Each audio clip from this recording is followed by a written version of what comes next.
Donald Trump has cancelled his first visit to Britain as president, and he wants you to know why. The bellicose billionaire scrapped a trip to open the billion-dollar new U.S. embassy next month. Yet he insisted it wasn't because he wants to avoid protesters.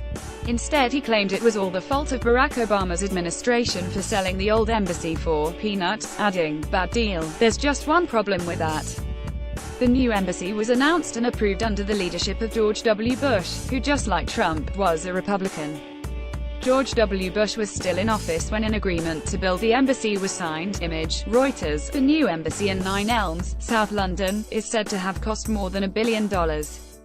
Image, Rex, Shutterstock. The U.S. State Department signed a conditional agreement with a construction firm for the site, near Vauxhall in South London, in October 2008, 3 months before Barack Obama was sworn in. At the time, Ambassador Robert Tuttle stressed it had already been a long and careful process, and the grand old embassy building in Mayfair would be offered for sale almost immediately.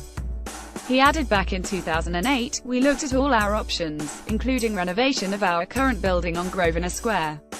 In the end, we realized that the goal of a modern, secure and environmentally sustainable embassy could best be met by constructing a new facility. More work did happen under the Obama administration, but it is incorrect to suggest he kick-started the process. He merely carried through a decision that had been taken. Read the full timetable here.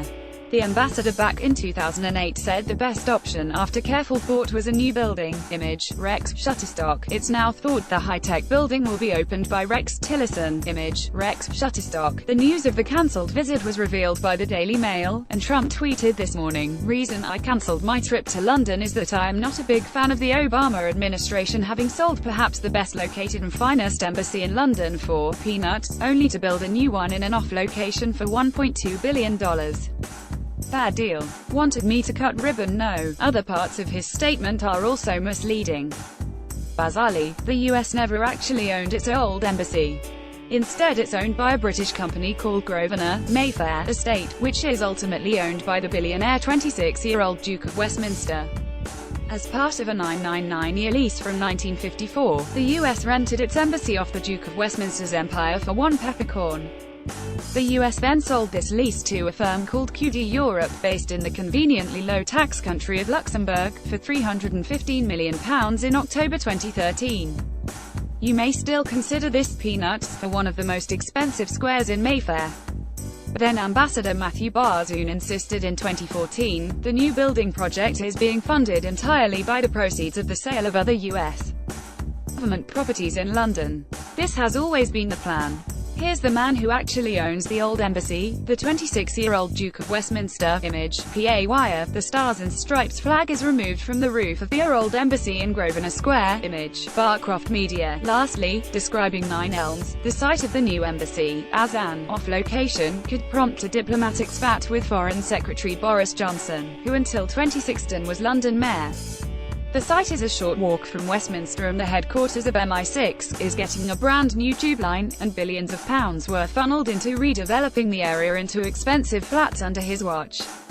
It's thought the official opening of the top-security new embassy in Nine Elms will now be hosted by Secretary of State Rex Tillerson. The state visit which Theresa May offered Trump in his first month of office is still on offer, but has been delayed and no date is set. Former Labour leader Ed Miliband wasted no time in cutting Trump down to size, tweeting, "Nope, it's because nobody wanted you to come. And you got the message." Labour MP Steve Red said, "Plenty of us Londoners delighted that Trump won't be bringing his toxic racist and misogynistic views here to open the new US embassy." Labour MP Stephen Doughty, who has called for Trump to delete his Twitter account, tweeted in the style of the US president, "Reason at Real Donald Trump cancelled trip to London is that we are not a big fan of his racist, sexist, unthinking behavior. Big protests if he came to cut ribbon. He wanted the red carpet treatment and cheering crowds, no." Another Labour MP, David Lammy, tweeted, "He's too scared of us Londoners who don't want him darkening our